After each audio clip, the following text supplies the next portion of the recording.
जगन्नाथ मन्दिरमा मजा आइदियो दर्शन भयो भगवानको हैन भर्खर हामीले प्रसाद पनि ग्रहण गर्यौं नमस्ते सबैजनालाई जय श्री राम अन्त सबैजनालाई हरे कृष्ण आज हाम्रो सेकेन्ड डे इन ओडिसा आज हामी जान्छौं हाम्रो जगन्नाथ मन्दिर हैन अन्त बीच जान्छौं त्यहाँदेखिको अझै कोणार्क जान्छौं हैन अहिले रेडी छ हामी अहिलेको morning view is very good शान्ति रहेछ यहाँ अन्त हल्का वेदर पनि अहिले राम्रो रहेछ त्यति साह्रो गरम पनि छैन एज कम्पेयर जसले हल्ला गर्छ कि बहुत गरम छ 35 डिग्री त सिलिगुडीमा हुन्छ त्यस्तो कम्पेयरमा पनि साह्रो उयो छैन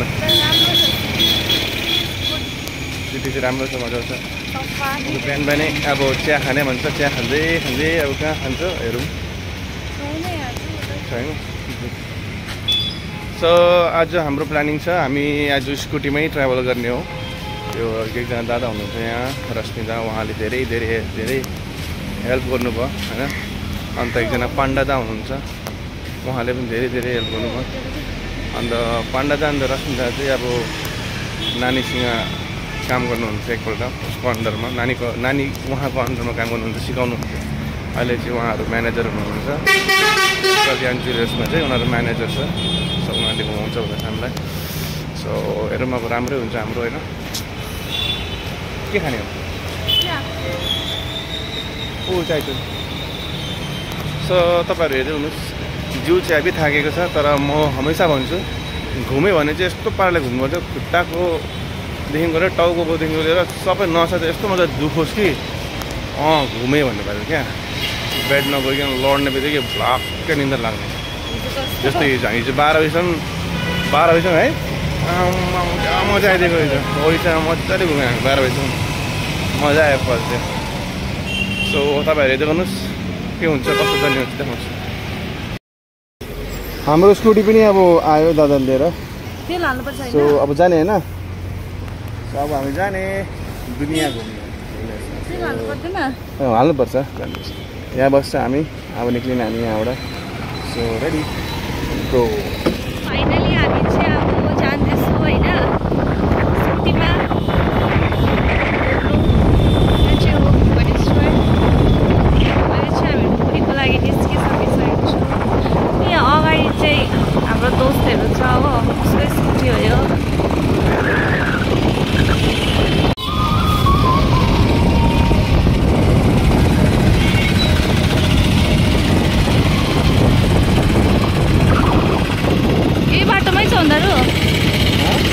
यो बाटोमै छ खोइ कहाँ छ ए अगाडि पुगेछ आम क्या स्पिड चलाउँदो रहेछ बाइकहरू पनि छ है फेरि अब उनीहरू थाहा छैन हो भिडियो मात्रै भनेको भुवनेश्वरको जुडिसियल कोर्ट हो हेभी ठुलो रहेछ है मजाको क्या एकदम निट एन्ड क्लिन रहेछ सिटी चाहिँ धेरै राम्रो लाग्यो तपाईँहरू यहाँ हेर्नु सक्नुहुन्छ कोणार्क रहेछ 55 किलोमिटर हामी चाहिँ जाँदैछौँ फर्स्ट पुरी होइन पुरी चाहिँ यहाँबाट 50 किलोमिटर रहेछ होइन कति अलमोस्ट 1 आवर 1 घन्टाको बाटो रहेछ हो सो हामीहरू अब चाहिँ जाँदैछु हो हेर्दै गर्नुहोस् तपाईँहरू है यहाँको भ्यू देखाइदिनु न यहाँको भ्यू चाहिँ यस्तो रहेछ हामी चाहिँ अहिले मर्निङमा निस्केको छु त त्यही लागि रोड चाहिँ खाली रहेछ मर्निङमा निस्केको गरम हुँदैन रहेछ होइन अब अलिक दिउँसो भयो भने चाहिँ गरम हुन्छ हो बेलुका फेरि शीतल हुँदो रहेछ यहाँ उडिसामा चाहिँ बेलुका नाइट राइड गर्नु चाहिँ मजा आउँदो रहेछ किनकि त्यस्तो उयोहरू छैन रहेछ मतलब सोधखोज डरहरू हुँदैन रहेछ होइन खालि ड्रिङ्क एन्ड ड्राइभ चाहिँ गर्नु अलाउ छैन रहेछ बाँकी सब रहेछ होइन राम्रो छ जग्गा लाइटिङहरू धेरै राम्रो रहेछ यहाँको रोडहरू एकदम निट एन्ड क्लिन छ हो धेरै राम्रो लाग्यो तपाईँहरू हेर्दै गर्नुहोस्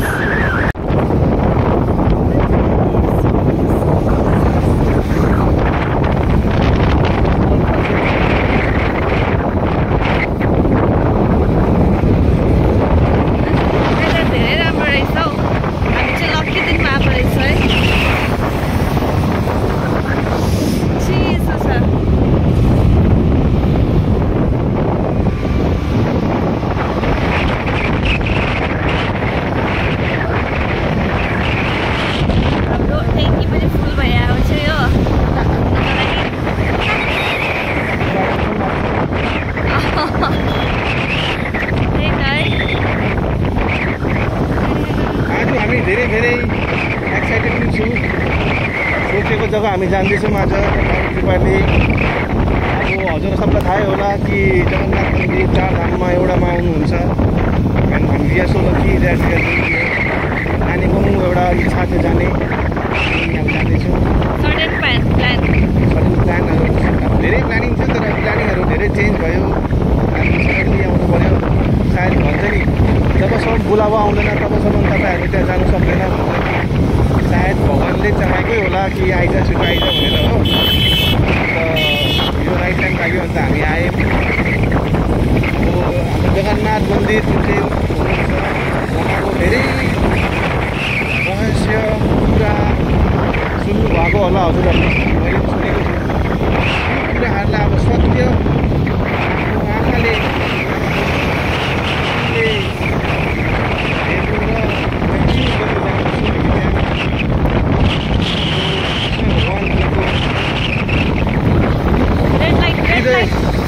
हृदय हुनुहुन्छ।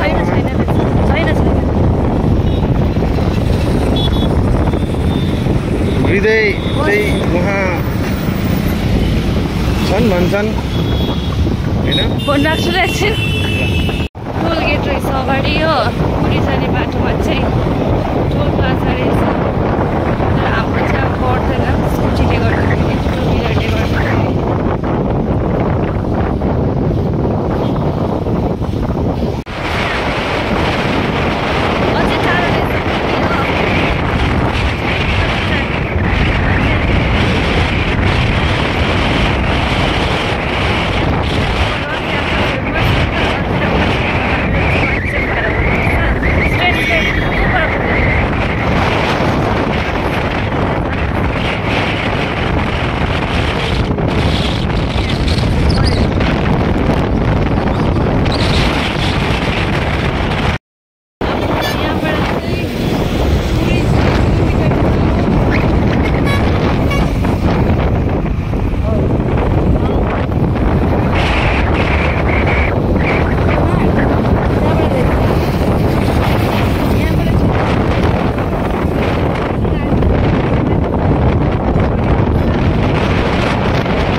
त्यहाँदेखिको चाहिँ अब हजुरको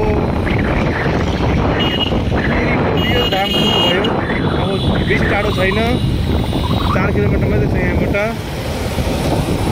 भिड हेर, पुरा भिड रहेछ। यहाँ मन्दिर रहेछ। यहाँ हाम्रो एउटा मन्दिर हुनुहुन्छ। पुरी जानुभन्दा भित्र यो एन्ट्री अन्त एक्जिटमा पनि मन्दिर हुँदो रहेछ।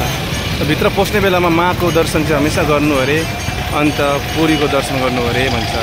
यो चाहिँ शुभ माना जान्छ। त्यसले गर्दा हामीले माको दर्शन गर्नुभयो भर्खर हामीले यता। अब चाहिँ हामी जान्छौँ जगन्नाथ मन्दिर। तपाईँहरू हेर्दै गर्नुहोस्। खुसी लाग्यो, राम्रो लाग्यो दर्शन गरेर, धेरै राम्रो लाग्यो। अन्त अझ एउटा कुरा के छ भने हामीले चप्पल आफ्नो ब्यागहरू गाडीमै छोडेर गएँ, तर एउटा सामान पनि हाम्रो हराएन। त अब हामी जाँदैछौँ जगन्नाथ मन्दिर।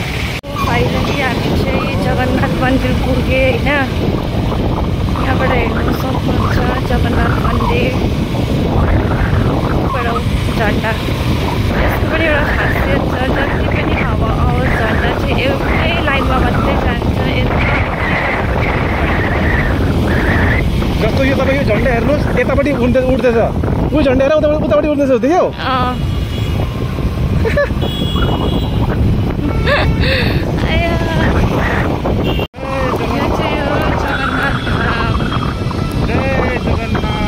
सोचेको इच्छाहरू पनि पुरा हुँदो रहेछ होइन। हामीले मनले चाहे भने चाहिँ त्यस्तो रहेछ। मनले चाहेको थिएँ आउनुको लागि होइन। आज हामी आउनु पाएँ, हेर्नु सक्नुहुन्छ है। फाइनली हामीहरू जगन्नाथ धाम आइपुग्यो होइन। यहाँ चाहिँ हामीहरू गाडी पार्किङको लागि जाँदैछौँ मन्दिर।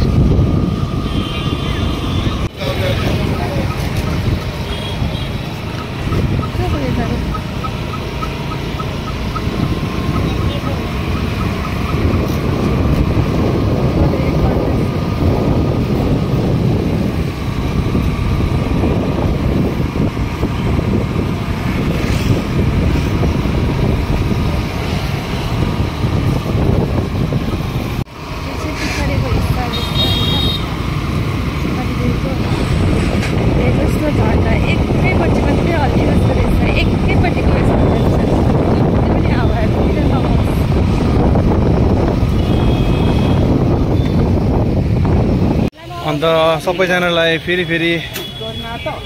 धन्यवाद हेरिदिनुमा। भर्खर हामी कति 10:30तिर पहुँचेको थिएँ भित्र जगन्नाथ मन्दिरमा।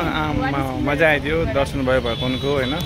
भर्खर हामीले प्रसाद पनि ग्रहण गऱ्यौँ। एकदम धेरै खुसी, राम्रो लाग्यो भगवानलाई दर्शन गरेर। मैले त 2 पल्ट दर्शन गरेँ, एकपल्ट फेरि गरेँ दर्शन। अन्त धेरै मजा आयो। अन्त जे चाहिँ मैले सुनेको थिएँ जस्तो कि तपाईँको हाम्रो यो जुन चाहिँ यो मन्दिर छ, म देखाउँदैछु तपाईँलाई, एकछिन पर्खिनुहोस्। यो देख्नुभयो होला हाम्रो यो जगन्नाथ मन्दिर हो। अन्त जुन चाहिँ यहाँ झन्डा लागिरहेछ त्यो चाहिँ तपाईँको जुन चाहिँ यो झन्डा फहरिँदैछ हजुर, यो हावाको विपरीत डाइरेक्सनमा उड्दैछ है। यो ट्रु हो। एन्ड चराहरू धेरै छ साइडमा, तर यो जगन्नाथ मन्दिरको जुन चाहिँ मेन छ यसमा एउटा पनि चरा तपाईँको बसेको छैन रहेछ हो। नाही कोही पनि चरा त्यसको माथि उड्छ अहिलेसम्म देखिन हामीले। त्यो पनि राम्रो लाग्यो मलाई हो। अन्त सबभन्दा टेन्सन चाहिँ के छ भने खाली खुट्टा हिँड्नु चाहिँ धेरै टेन्सन। किनकि तपाईँको के भन्छ टाइल्सहरू जुन चाहिँ यो मुनि जुन चाहिँ यो फ्लोरमा मार्बल्सहरू रहेछ यति साह्रो गरम हुँदो रहेछ, हिट। त्यसले गर्दा तपाईँको धेरै साह्रो पर्दो रहेछ खाली खुट्टा हिँड्नु छ पोलेर हो। तर पुरा पानीहरू पनि तपाईँको त्यहाँ छोडिदिएको छ फ्लोरहरूमा ताकि ठन्डा होस् भनेर। यस्तो छ जगन्नाथ मन्दिर यहाँ देख्नुभयो। मजा आयो दर्शन गरेर। म तपाईँलाई फेरि ट्राई गर्छु हामीहरू देखाउँ, अर्को दिशाबाट पनि देखाउँ होइन। यस्तो छ हाम्रो जगन्नाथ मन्दिर।